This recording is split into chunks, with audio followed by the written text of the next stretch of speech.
أعوذ بالله من الشيطان الرجيم بسم الله الرحمن الرحيم الحمد لله الذي جعل الحمد مفتاحا لذكره وسببا للمزيد من فضله ودليلا على آلائه وعظمته ثم الصلاة والسلام والتحية والإكرام على خير خلقه وأفضل بريته حافظ سره ومبلغ رسالاته الذي سمي في السماء بأحمد وفي الأرض بأبي القاسم محمد اللهم صل على محمد وآل محمد وعلى أهل بيته الطيبين الطاهرين المعصومين المظلومين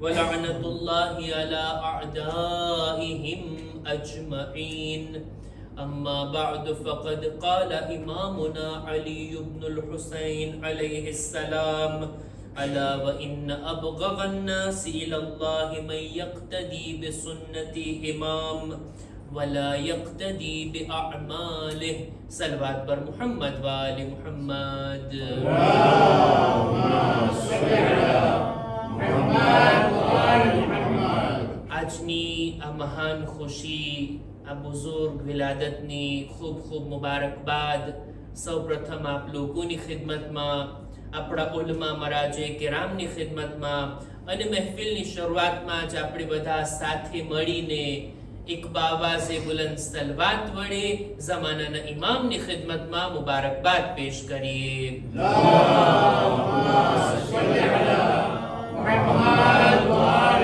محمد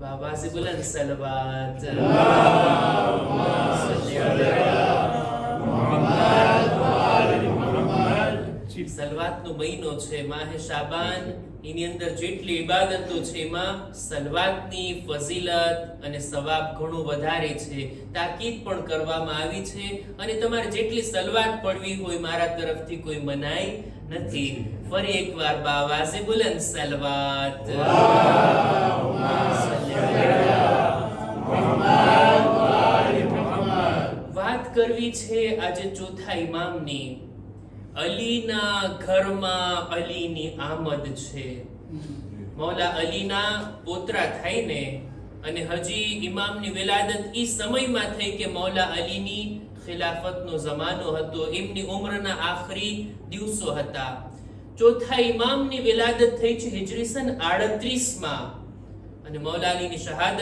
થઈ છે હિજરી સન 40 માં મૌલા અલીની ઉંમરના છેલ્લા 2 વર્ષ હતા અને આપણા ચોથા ઇમામની વિલાદત થઈ છે એમનું નામ અલી રાખવામાં આવ્યું મૌલા અલીના નામ ઉપરથી ચોથા ઇમામની પૂરી જિંદગી આપણે જ્યારે જોઈએ તો આપણને એમ લાગે કે દુઃખમાં મુશ્કેલાતમાં એવા બુરા સમયની અંદર ઇમામની ઇમામતનો સમયગાળો હતો કે ખરેખર ઇમામની સબ્ર ઇમામની તબલીગનો તરીકો લાજવાબ હતો એવા સમયની અંદર ઇમામે ઇમામતની જવાબદારીને નિભાવી છે સમય નથી કે એની અંદર હું દાખલ થાવ મારે આજે બીજી વાતોને બયાન કરવી છે આપણા ચોથા ઇમામ એમના બાબા આપણા ત્રીજા ઇમામ હતા અને એમની વાલિદા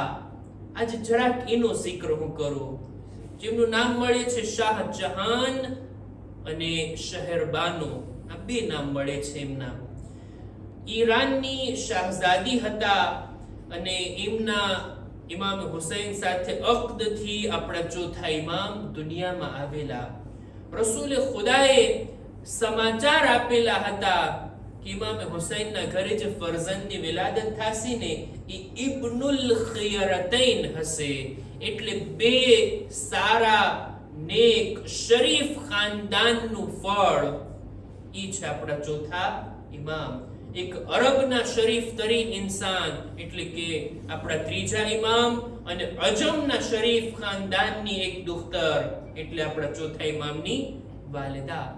કેવી રીતના ચોથા ઇમામની વિલાદત થઈ, એની પહેલા ઇમામે હુસૈન અને આ બીબી શહેરબાનુની શાદી કેવી રીતના થઈ. બીજા ખલીફાની હુકુમત હતી, ખિલાફત હતી, અને મુસલમાનોની અને ઈરાનના બાદશાહોની જંગ થઈ, અને આ જંગની અંદર ઈરાનના બાદશાહની હાર થઈ, મુસલમાનોને ફતેહ નસીબ થઈ.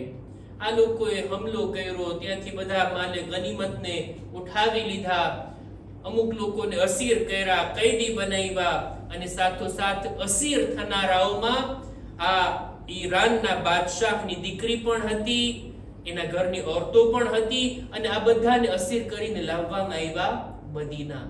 ઈરાનના બાદશાહનું નામ હતું યઝદગિર્દ, અને એની દુખ્તર છે આ, જેનું નામ છે શાહજહાન. આ લોકોને મદીના લાવવામાં આવ્યા માલે ગનીમતની સાથે, અને આ લોકોને અસીર બનાવીને.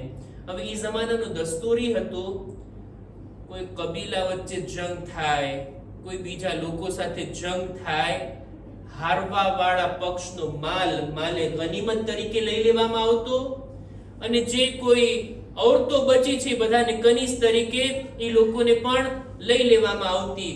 આ અસીર થયેલી બાદશાહની દીકરીને લાવવામાં આવ્યા અને મસ્જિદની અંદર મદીનામાં હાજર કરવામાં આવ્યા. બધા લોકોની તમન્ના આ હતી કે માલે ગનીમતમાંથી અમને પણ કંઈ મળે. જો કે અમુક લોકોની ઈચ્છા અને તમન્ના એ પણ હતી કે બાદશાહની દીકરી અમને મળે. આ મોકા ઉપર મૌલા અલી સલાહ આપે છે, મશવરો આપે છે. જો મૌલા અલીથી ઘણી વખત ખિલાફતના લોકોએ મૌલા અલીને મુશ્કેલીઓમાં બોલાવીને પોતાની મુશ્કેલીઓ હલ કરી, અને ક્યારેક ક્યારેક મૌલા અલી સામે જઈને મશવરાઓ આપતા. ઇમામ ચાહતા હતા ઇસ્લામી કાનૂન સમાજમાં અમલી બને, ઇસ્લામી કાયદા કાનૂન ચાલે, ભલે કોઈની પણ હુકુમત હોય, કોઈ પણ ખલીફા બનીને બેઠા હોય. મૌલા અલીને ઇસ્લામનું દર્દ હતું, અને રસૂલ ખુદાની સુન્નત આ હતી, જ્યારે પણ કોઈ શરીફ ખાનદાનના લોકોને અસીર બનાવીને લાવવામાં આવતા, એ જો કબીલાના સરદાર હોય, કબીલાના સરદારના ખાનદાનના લોકો હોય, રસૂલ ખુદા એમની સાથે સારો વર્તાવ કરતા. એ લોકોને ગુલામ અને કનીઝ ના બનાવી નાખતા. હાતિમે તાઈની દીકરી સાથે રસૂલ ખુદાએ કેવો સારો વર્તાવ કર્યો. એના બાપની નેકીઓને ધ્યાનમાં રાખી અને આ ઔરતને કનીઝી ની અંદર ન આવવા દીધી અને એને આઝાદ કરી નાખી હતી. એવી જ કંઈક સુન્નત મૌલા અલી આવીને કહે છે કે આ બાદશાહની દીકરી છે, એને થોડી કનીઝ બનાવાય, એને થોડા માલે ગનીમત તરીકે લઈ લેવાય નહીં, આને આઝાદ રાખવામાં આવે, એને આઝાદ કરવામાં આવે, અને એને ઇખ્તિયાર આપવામાં આવે. મદીનાના કોઈ પણ મર્દ સાથે તમારે શાદી કરવી હોય, તમે આઝાદ છો, અને બૈતુલ માલથી એની મહેરને ચૂકવવામાં આવે. મૌલા અલીનો આ મશવરો અમલી બને છે. બાદશાહની આ દીકરીને એને આઝાદી આપવામાં આવી કે તમે કોઈના કનીઝ નથી, તમે કોઈ અસીર નથી, તમને કૈદી તરીકે નહીં રાખવામાં આવે. તમે એક આઝાદ ઔરત તરીકે જો ચાહો કોઈ પણ મર્દની સાથે તમે શાદી કરી શકો છો. ત્યાં હાજર રહેલા લોકો તરફ આ બીબી નજર નાખે છે અને આગળ વધીને આકા હુસૈનના ખંભા ઉપર હાથ રાખે છે. કે છે આ હસ્તીની સાથે, આ શખ્સની સાથે મારે શાદી કરવી છે. ઇમામ હુસૈનની સાથે એમની શાદી થાય છે. મૌલા અલી એમને નામ આપે છે શહેરબાનો, અને મૌલા અલી એમની મહેરને પણ ચૂકવે છે અને ઇમામ હુસૈનને ભલામણ કરે છે, આની સાથે નેકી કર, આ શરીફ ખાનદાનની ઔરત છે અને ખુદા આના થકી બહેતરીન ઔલાદ તને નસીબ કરશે. એક સલવાત પર મુહમ્મદ વાલે મુહમ્મદ.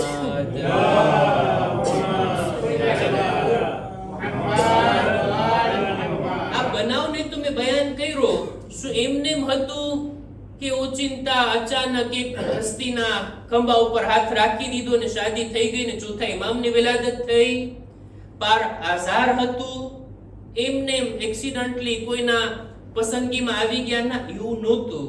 બાદમાં પૂછવામાં આવ્યું, બીબી આટલા બધા લોકો હતા, આકા હુસૈનની પસંદગી તમે શા માટે કરી?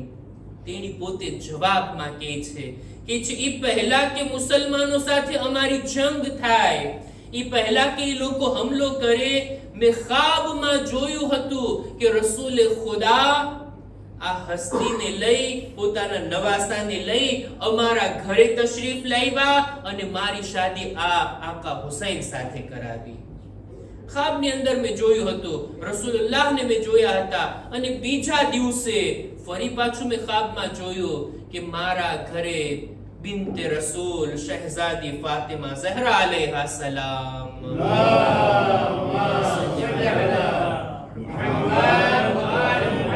પોતે તશરીફ લાવ્યા, મારી સામે ઇસ્લામને રાખ્યા, દીન ઇસ્લામની મને દાવત આપી, મને કલમો પડાવીને મુસલમાન કરી.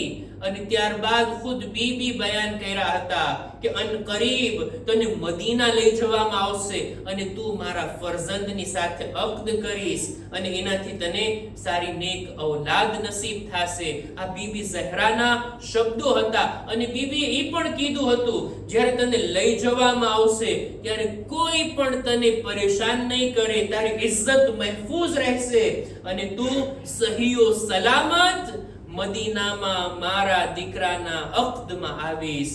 આ બીબીના શબ્દો હતા કે જે હકીકતમાં બદલતા મેં જોયા. આ છે જનાબે શહેરબાનો કે જે ચોથા ઇમામની વાલિદા હતા.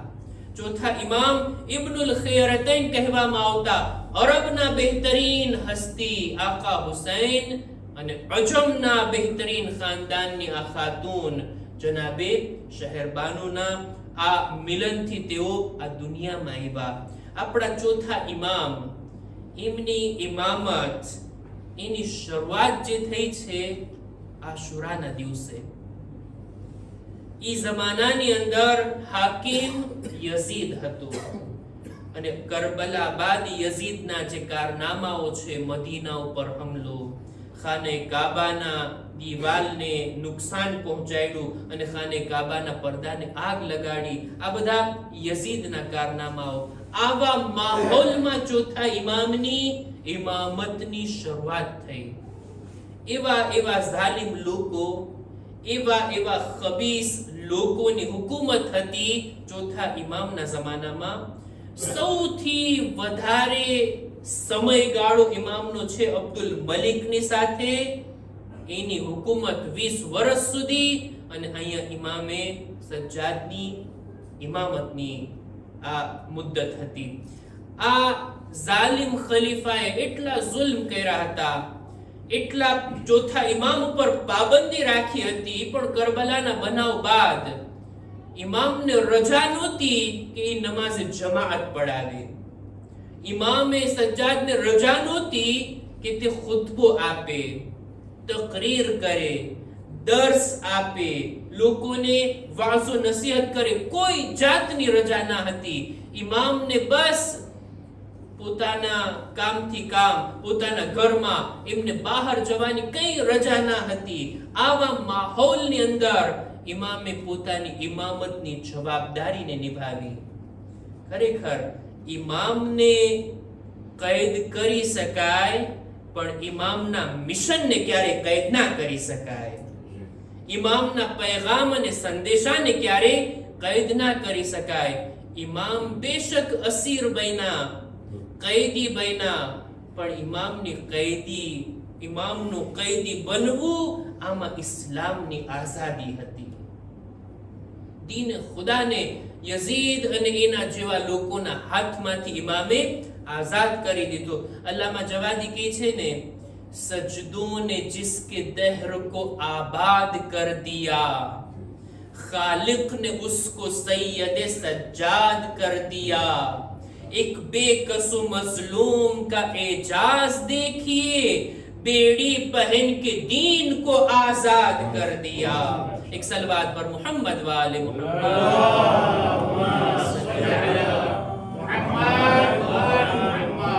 ઇમામ આવા માહોલની અંદર કરબલાથી જ્યારે પાછા ફર્યા ત્યારે મદીનામાં નહીં, મદીનાની બહાર ખૈમો નાખીને ઇમામ રહેતા હતા, સોગવારી કરતા હતા. ઇમામનું એક કામ હતું, ગિરિયા કરીને પોતાના બાબાની મઝલૂમી અને એમની શહાદતના કારણોને, એમની શહાદતના મકસદોને લોકોની સામે બયાન કરવા. આ પહેલું કામ. બીજું ઇમામનું કામ એ હતું કે લોકોની સામે કુરાન મજીદની તિલાવત કરતા. કુરાન પડવામાં તો કોઈ મનાઈ ના કરતું ને. મસ્જિદમાં જાતા અથવા પોતાના ઘરમાં બુલંદ અવાજથી કરાતે કુરાન કરતા. એવી મીઠી જબાનથી, એવા શીરીન લહેજામાં ચોથા ઇમામ કુરાનની તિલાવત કરતા કે લોકો ઇમામના ઘર પાસેથી પસાર થતા થતા અટકી જાતા કુરાનની તિલાવત સાંભળવા માટે. બહેતરીન તરીકાથી ઇમામ તિલાવત કરતા અને લોકોને આ રીતના કુરાન તરફ બોલાવતા. કુરાન વિશે ઇમામ કહે છે ને, કુરાન જો આપણી પાસે હોય તો પછી કોઈનો ડર નથી. પૂરી દુનિયા, ચોથા ઇમામની હદીસ છે, પૂરી દુનિયાના લોકો ખતમ થઈ જાય, આખી દુનિયામાં હું એકલો હોઉં ને, મારી સાથે જો કુરાન છે તો મને એકલાપણાનો અહેસાસ નહીં થાય. કુરાનથી એટલા માનુસ હતા અને લોકોને કુરાન તરફ બોલાવતા હતા. આ બીજું ઇમામનું કામ. ત્રીજું કામ ઇમામનું એ હતું કે લોકોની દરમિયાન મસ્જિદમાં જઈ બુલંદ બુલંદ અવાજથી દુઆઓ પડતા, ખુદાની સાથે વાત કરતા, ખુદાની બારગાહમાં અરજ કરતા અને જે કામ, જે પૈગામ, જે સંદેશો, જે મેસેજ ઇમામને તકરીર અને ખુતબાથી લોકો સુધી પહોંચાડવો હતો, ઇમામ દુઆની ભાષામાં એ બધું બયાન કરી ગયા. ખરા અકીદા, અહકામ, અખલાકની વાતો ઇમામ દુઆની ભાષામાં બયાન કરી ગયા, જેમની દુઆઓનો મજમુ અત્યારે આપણી દરમિયાન છે સહીફે સજ્જાદિયા અથવા સહીફે કામિલા. આની દુઆઓના મજમુઆના અંદર જ્યારે નજર કરવામાં આવે તો ફક્ત ઇમામ પોતાની માંગણીઓ જ રજૂ નથી કરતા, બલકે ઇમામ આ દરખાસ્તની અંદર આપણને સહી અકીદાની તાલીમ આપે છે, સાચા દીનની જાણકારી આપે છે. ઇમામ દુઆઓ તરફ લોકોને બોલાવતા.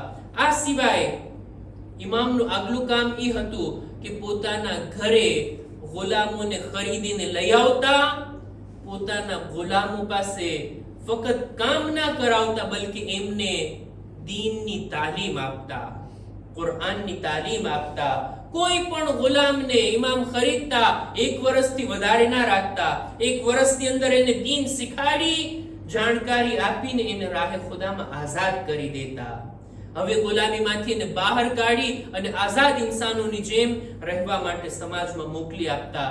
આ રીતની ઇમામે પોતાની ઇમામતની જવાબદારીને નિભાવી. આટલું જ નહીં, કેટલા ગરીબો, કેટલા ફકીરોની મદદ ઇમામ પોતે કરતા.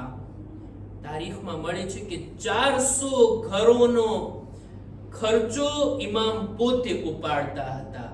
400 ગરીબોને ખાવા પીવાનું, એમની જરૂરતોને ઇમામ પોતે પોતાના શીરે લીધા હતા. અને આ વાતની ઘણા લોકોને ખબર નહોતી. કોણ છે કે જે અમારા ઘરે રોટલી આપી જાય, કોણ છે જે દરરોજ અમારી મદદ માટે માલ આપી જાય. ચોથા ઇમામની શહાદત બાદ આ રાઝ ખુલે છે કે આપણને મદદ કરનાર બીજું કોઈ નહીં, આપણા ચોથા ઇમામ ઇમામ ઝૈનુલ આબિદીન અલૈહિસ્સલામ હતા.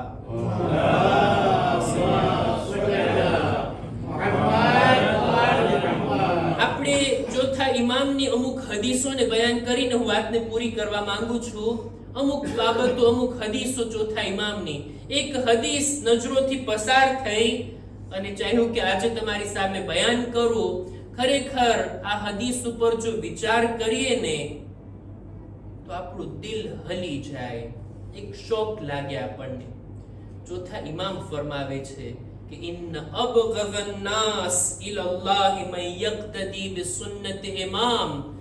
ખુદાની નજરમાં સૌથી બુરો ઇન્સાન, નફરતને પાત્ર ઈ માણસ છે કે જે દાવો કરતો હોય કે હું આ ઇમામને માનવા વાળો છું, હું આ ઇમામના પૈરોકારમાંથી છું, હું આ ઇમામને માનું છું, એમને ચાહું છું, એમની મોહબ્બત કરું છું અને એમના રસ્તા ઉપર ચાલું છું, પણ આ દાવાની સાથે સાથે ઇમામ જેવા કામો ના કરતો હોય, ઇમામની તાલીમ પર અમલ ના કરતો હોય, આવા લોકો અલ્લાહની નજરમાં નફરતને લાયક છે.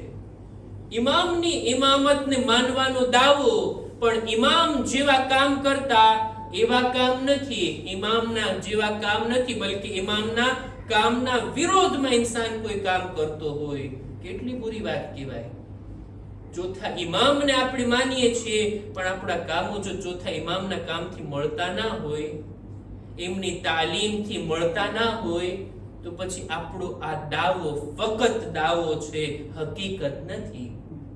ચોથા ઇમામની એક હદીસ મૌલા ફરમાવે છે કે મુમિનની અલામતો આ 5, અલામતુલ મુમિને ખમ્સ, 5 બાબતો છે કે જે મુમિનની નિશાની. કઈ કઈ 5 બાબતો? સૌથી પહેલું અલ-વરઉ ફિલ ખલવા, એકાંતમાં ગુનાહથી બચવું. જાહેરમાં તો ગુનાહથી બચતા હોય, એક બાળક પણ જોતું હોય તો એ ખરાબ કામ નહીં કરશો, ખોટું નહીં બોલશો, જૂઠ નહીં બોલશો, એક બાળક જોઈ રહ્યો છે. જાહેરમાં ઇન્સાન ગુનાહ કરતા અચકાય, પણ એકાંતમાં જ્યાં કોઈ નથી જોતું, કોઈને ખબર નહીં પડે, કોઈ નથી જોતું, ખુદા તો જોવે છે ને, એકલાપણામાં ગુનાહથી બચવું ને, ચોથા ઇમામ કહે છે આ મુમિનની અલામત. બીજું વસદકતુ ફિલ કિલ્લા, ખુદાની રાહમાં સદકો આપવો, માલ આપવો, માલ ઓછો હોય એવી હાલતમાં. જે માલદાર છે, જેની પાસે પૈસો છે, એ તો આપે, હાલત સારી છે, વેપાર ધંધો બરાબર ચાલે છે, આવક ઘણી સારી છે, ત્યારે રાહે ખુદામાં આપે, એ તો આપવું જોઈએ. પણ જ્યારે માલ ઓછો છે, તંગી છે, કિલ્લત છે, એમાં પણ હાથને ના રોકે અને આપતો રહે ને, આ છે મુમિનની નિશાની. ત્રીજું વસબ્રુ ઇન્દલ મુસીબા, મુસીબતના સમયે સબ્રના દામનને ના છોડે. ચોથું વલ હિલ્મુ ઇન્દલ ગઝબ, ગુસ્સાના સમયે જ્યારે ઇન્સાન નેરવે હોય, આક્રોશમાં આવી જાય, ત્યારે હિલ્મથી કામ લઈને ગુસ્સાને પી જાય.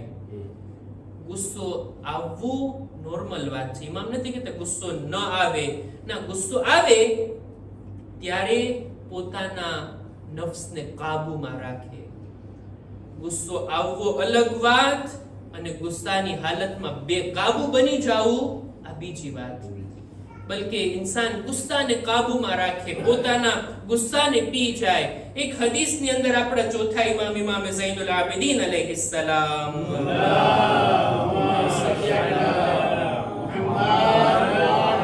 પોતે ફરમાવે છે કે મા મિન જુરઅતિન અહબ્બુ ઇલલ્લાહ મિન જુરઅતૈન, ખુદાની નજરમાં 2 ઘૂંટ બહુ મહેબૂબ છે. 2 ચીજો કે જેને ઇન્સાન પી જાય બહુ પસંદ છે ખુદાને. કયા કયા 2 ઘૂંટ? સૌથી પહેલું તો જુરઅતુ ગૈઝિન રદ્દહા મુમિનુન બિહિલ્મ, જ્યારે ઇન્સાનને ગુસ્સો આવે ને ત્યારે ઇન્સાન આ ગુસ્સાને પી જાય. ખુદાને બહુ પસંદ છે, ખુદા બહુ ચાહે છે આ સિફતને. અને બીજું ઔ જુરઅતુ મુસીબતિન રદ્દહા મુમિનુન બિસબ્ર, પણ જ્યારે ઇન્સાન પર મુસીબત આવે ત્યારે આ મુસીબતના ઉપર સબ્રનો ઘૂંટ પી જાય અને ઇન્સાન સબ્ર કરી લઈને ખુદાને આ ગુસ્સાને પી જાવું અને મુસીબત ઉપર સબ્ર કરવી, આ 2 ઘૂંટ ખુદાને બહુ પસંદ છે. આપણે બયાન કરી રહ્યા હતા મુમિનની નિશાની 5 બાબતો છે, એમાંથી ચોથું એ છે કે ઇન્સાન પોતાના ગુસ્સાને કાબુમાં રાખે. અને 5મી વસ્તુ વસિદકુ ઇન્દલ ખૌફ, ડરના સમયે, ખૌફના સમયે પણ झूठ ना बोले, हमेशा सच्चाई थी काम ले, हमेशा साची बात एनी जबान थी निकले, आ मुमिन ની નિશાની છે. નહીતર જરાક ડર લાગ્યો, જરાક ખૌફ લાગ્યો ને તરત ખોટું બોલવા લાગે, ખોટી ચીજનો સાથ આપવા લાગે, આ મુમિનની નિશાની નથી. તકૈયા એક અલગ ચેપ્ટર છે, એનો જગ્યા, એની કરવાની જગ્યા પણ અલગ છે, પણ વાત વાતમાં અલગ અલગ મોકા ઉપર હાલતા ને ચાલતા ડગલે ને પગલે ઇન્સાન જૂઠથી કામ લે, આ મુમિનની નિશાની નથી. ભલે આપણું નુકસાન થતું હોય, આપણને ડર લાગતો હોય, એમ છતાંય સાચું ઇન્સાન બોલે, સચ્ચાઈનો સાથ આપે, ચોથા ઇમામ કહે છે આ મુમિનની નિશાની છે. ખુદાની બારગાહમાં દુઆ ગુજારીએ, પરવરદિગારા અમોને ચોથા ઇમામની તાલીમાત પર અમલ કરવાની નેક તૌફીક અતા ફરમા. ખુદાયા દરેક મુમિનીન મુમિનાતની જાન, માલ, ઇઝ્ઝત, આબરૂની હિફાઝત ફરમા.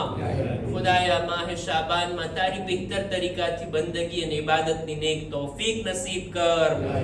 દરેક મુમિનીન મુમિનાત જો બીમાર છે, શિફા અને તંદુરસ્તી અતા કર.